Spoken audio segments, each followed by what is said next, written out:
साथी हो माछा मार्न आएको माछाको चारो माछालाई दिन आएको अब बाख्रालाई दिनुपर्ने अवस्था आएको छ मिनी मिनी मिनी मिनी ल mini mini mini mini mini mini mini कहाँ छ हौ बाख्राहरू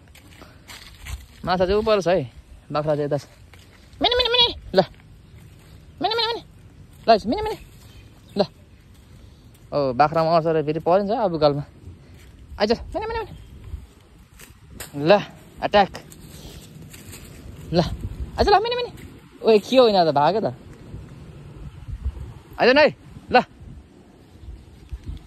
ल आइज आइज ल ल आइज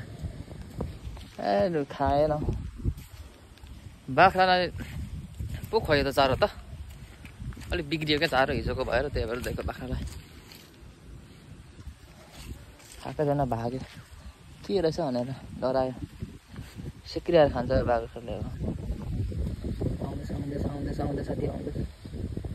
आउँदैछ त्यो